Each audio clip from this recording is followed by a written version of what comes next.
didn't know that both of us went to West Bloomfield High School. And Yeah, that was so random. 2,000 people though in that high school, so we never even bumped into each other. I know, man. Yeah. That's a giant school. It's almost like a college. It is. But yeah, we've gotten we got the Emmys coming up again, so been busy with the submissions and the, it's like campaigning. It's almost like a political campaign when you're campaigning for the Emmys, because you have to market it and package it and make sure people watch what you have. And Sure. we've got the show Ask Dr. Nandy. I'm a lead producer on, supervising producer, and we've got Approaching Midnight is out. We shot that here in Michigan, rated PG-13. Oh, scratch that. I'm sorry, rated PG. I almost just caught up. It's actually rated PG. Almost anybody can watch it. Yeah. Starring Jana Kramer, 2013 Academy of Country Music Award winner. Nice. Female Artist of the Year. You got Brandon T. Jackson, who's another WB. Oh, yeah. From Tropic Thunder. That's what's up. He's in the film. Mia Serafino, who's doing fantastic. She's just on a bunch of different. Her career took off, and but movies about a soldier who comes back from the war and has to cope with some of the stuff that's going on here domestically, and I think it's a great story. And now the film is out, Walmart.com and Best Buy, iTunes, Netflix, all that stuff. And Sweet. we got another film coming out in the summer, and it's just more and more projects. We're just trying to keep it going. So I want to take us back down memory lane a little bit. Oh, So tell us about how you got started in production. how did I get started? I mean, when I was in high school, I was one of those bad students that, Me too. I just was a troublemaker, man. I was out in the hallways, instead of being in class. And, it's funny because a lot of the teachers that I knew kind of looked at me and go, Sam, college isn't for everybody. Which is funny because I actually have a master's degree from Northwestern University. Wow. Wow, look at that. Which is, it was definitely random when I had a chance to bump into some of those same teachers, like, well, I guess college could be for you. Okay. Yeah. Education's important. Back in memory lane, I guess, how did I get started there? Honestly, just messing around. There wasn't a video department. There wasn't a film department. There wasn't sort of we had like a film history class, but there was no... It was like TV video production. Yeah, none of this stuff existed when we were in school. Right. And we were at that precipice of where everything... And a lot of schools are like this. When you were that class of that... generation of going into the new millennium with the Y2K, remember all that? It's funny because I'll say Y2K right now. People go, "Who's Y2K? Was that a band from the 80s? Group or something?" Yeah, is that a rapper? Is that a hip hop artist from the 80s? It sounds like Y2K. Right. What's up? My name is Y2K. It could work.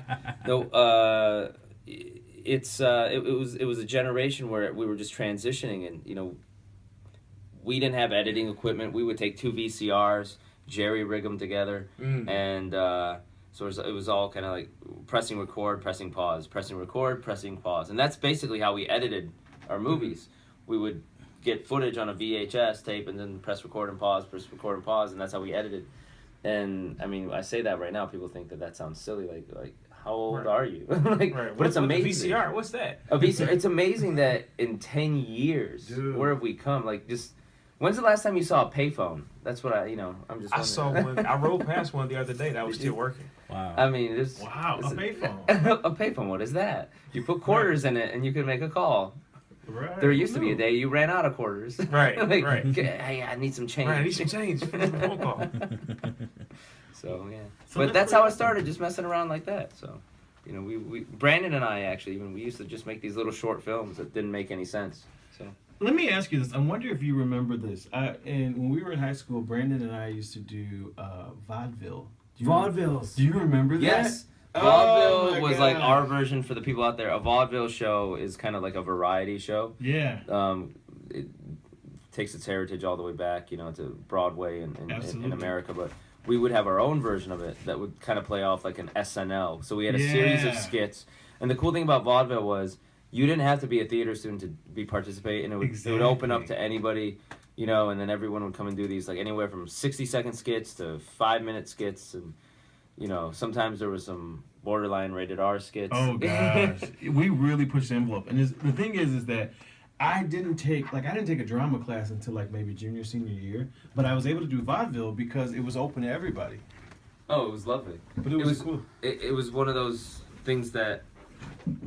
Sometimes we wouldn't even rehearse. because we didn't want to give away Yeah. certain things, so we were just kind of like play it and not. People go, I need to see a script. I need to see a script. Yeah. We wouldn't show the teachers the scripts because we didn't want them to see our material and try to, edit it. Yeah. As I said, sometimes we were pushing the envelope on high school rated R stuff. But I mean, Yeah.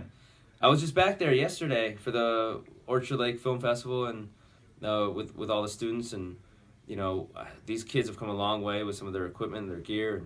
And speaking of which, I'm going to be donating the Imagine Novi auditorium on February 28th, which is Oscar Day, Wow. to all the students at West Bloomfield High School in the video and film department, and we're going to show all their movies, all their shorts, up on the big screen with a big red carpet experience for those guys. And I just wanted to try to find a way to give back because when I was there, I would love to have opportunity, and I figured if I'm in a position to kind of help, and I got to thank Paul Glantz, CEO of Imagine, who partnered up with me to do that, and so it was fantastic. Very cool.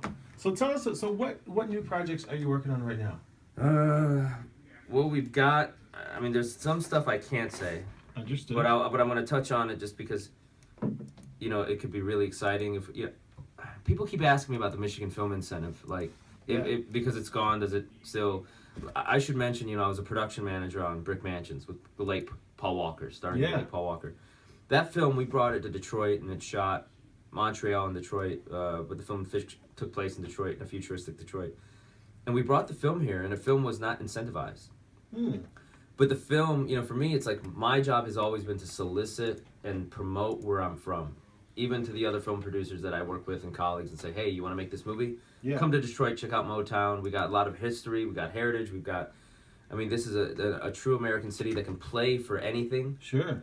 So they came out, they saw the Packard plant and the Russell Industrial Center and some of these urban epicenters, and they were like, this is fantastic. We don't even have to do the production design. Like if they wanted to build those sets to make it look like Detroit and LA, they would spend 10 times more money than to just film it here, because you're already here in the Motor City, right? So they came out here, we did it, and even though there wasn't an incentive for them in terms of financial rebate, sure, they still saved money because they got access to locations and material that they normally would have had to pay an art department hundreds of thousands of dollars to recreate. And so right now, some of the same people that we were involved with that, have made a few suggestions. There's possibly a popular video game that might be turning into a movie and shot here in Detroit. Nice. So I really want to say so bad what it is, but they've made me sign all these papers. But gotcha. so film is still happening here. It's not absent. It's not. Granted, it's not in the voluminous sort of everyday. There was like 20 made-for-TV, Hallmark, Lifetime, $30 million movies, $40 million blockbusters. Hopefully that continues with or without the incentive. Like I said, and I'm just trying to do the best that I can and be my part of it. I don't want to be one of those runaway Hollywood. You know what I mean? Those people that kind of go, "Oh, I'm from Detroit, but I've moved to Hollywood, and I only come back to see my aunt." That kind of thing. I'm trying to make it happen here, and and have a tangible effect that people can go, oh wow, that exists, that's real, that's fantastic. Yeah. So it's like, hey, the product's out there. Approaching Midnight, it's out there. Brick Mansions on DVD, it's out there. You can go literally sit down and watch it and be like, that was made here, and these were not incentivized projects. And so I'm just proud of where I'm from, and I try to help promote it. And that's why I tell people, they're like, should I move? Should I go to? I try to tell them, I'm proud of you, man. I'm proud of you doing. You stuck. You're paying homage to where you're from, Metro Detroit, and you're doing the radio show here. Definitely. Hypothetically, this show could have been, anywhere. It could have gone to New York, could have gone to Manhattan. You could have been the hot Los Angeles pastor, but you chose to take care of your people and take care of your audience here in Metro Detroit that are listening to you, because people look up to you and they need heroes to look up to, and they need individuals like you. So I'm proud of you, man. That's one of the reasons I'm so elated to be here right now, surrounded by people that are making it happen in this area, because we need more of it. Yeah, definitely. Well, man, we're elated to have you. So listen, we want to know, If there's somebody, whether they're an actor, an actress, a producer in the making, what advice could you give them if they're feeling like they never can make it or it'll never happen for them? Oh, man. It's funny because everyone always says it can't happen. It can't. Everything can happen. Like, don't ever. How do I say this? Don't be the person that stops yourself, because there's going to be so many other brick walls that you have to climb that other people built in front of you. And that's not just for being an actor or being a filmmaker or an entertainer or a musician. That's for any profession. Have pride in what you do. I mean, if you want to be a cardiac surgeon, go to the best medical school, study under the best people, get yourself a great internship, and be the best cardiac surgeon. If you want to be, a guy who designs and builds decks and, works on houses and is an architect, be the best person that you can be in that field. And the same goes for being, an entertainer. But at the same time, you also have to play it smart. Especially, let's be honest, there are some. There are some situations where we have to be aware that, if I want to be in the film business, I'm also have to, you have to make your bread, right? You have to pay, That's and right. especially if you've got family, you got kids, you have to take care of them, It's a little easier for someone who might be, single and they don't have sort of the financial, obligations of other people. That's why I encourage young people to, hey, if you want to make those choices, creative choices, try to do that while you're young, while you can take those risks. I definitely implore you to. But ultimately, I remember there was a day when I was a waiter. I was doing 3 restaurants. I was waiting tables. I was serving tables. I was making my money. I was going to college, and I was writing scripts. So write scripts for yourself, and try to do everything. People who go, I want to be a singer. I don't need to know how to write. Yes, you do. Oh yeah. Or I want to be, I want to be a hip hop artist. I don't need to know. Or I want to be a country music artist. I don't need to know how to play the guitar. I'll hire someone. No, know how to do everything. An artist has to. You have to be. I mean, try to be a Renaissance man. Do as much as you possibly can.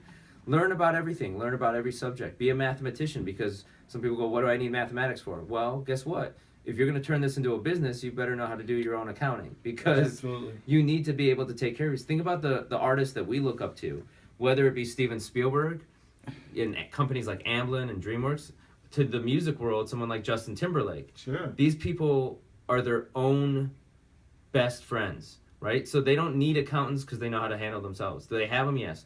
Do they need lawyers? Yes, but they could still be their own lawyer. They're smart enough with entertainment law to look at their own contract. They know how to basically package and promote and sell themselves and handle all that. You need a well-rounded education. So to anyone that wants to be an artist, again, I also say, learn about as many subjects as you can. You never know, someday, you might bump into someone, and it's because of your knowledge of a particular language, culture. For me, it was sometimes, je comprends un peu de français. So, one of the reasons I got Brick Mansions was Luc Besson. That was a French filmmaker. He did The Fifth Element, and most of the crew on that film was French. So when they were coming to Detroit, they said, we need to find someone that speaks and understands French.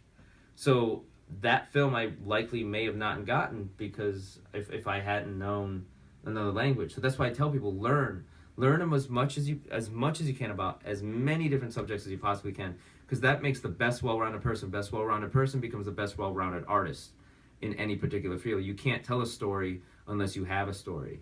Wow. Find your own personal story, and don't focus so much on necessarily, are my headshots right, or is this right, or is my demo right, or do I have to, do I have access to this equipment? Just learn about who you are first, and people will be attracted to that. So, I know that was a little long, but What do you want to be remembered for? For me, oh geez, you say it like, I'm 32 years old, man. Hold on. Ask me that when I'm 99. But you've accomplished some things even at your age now. I just want to do the best I possibly can, tell the stories that I want to tell, learn stories, even for myself, continue to learn them, and, take care of family and take care of friends. That's great. And that's what life is. I mean, I'm sitting here in a room full of past. That's what it is. That's a life of faith, and you enjoy every minute of it. You enjoy every breath, and you discover it, and then God willing, you've led a good one, and then you kind of move on to the next story, right? So, right. But that's pretty much it. I mean, it's really simple, isn't it? I mean, you can't overcomplicate something. Life can be complicated, but there is a simplicity there. Absolutely. Yeah. Yeah, people make it complicated all the time, but very simply, I mean, just like you said, learn all you can learn, become the most well-rounded being that you can become. And I have a nephew who likes football. He plays football. I said, well, you may not make it as a player. However, if you learn about the equipment, if you learn about, training, if you learn all there is to learn about football, you have a better chance of making it to the NFL, not necessarily as a player.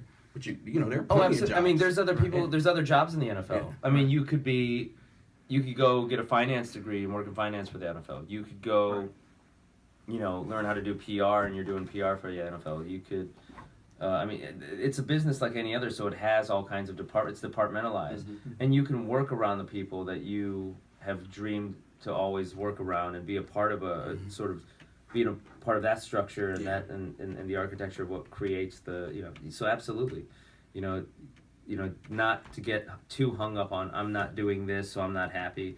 You gotta find your own personal happiness. Right. Absolutely. All right, man. Well, listen, we're so excited that you came here, and so we want to have a little fun with you today. There's something that we do on our show every week that always catches our guests off guard. There's one thing that we did. He shall enjoy. Yeah, you're gonna enjoy this. There's one thing we all did. Do we get to keep our clothes on? That's what. No. Oh yeah. I want to make sure. But listen, so we. All right.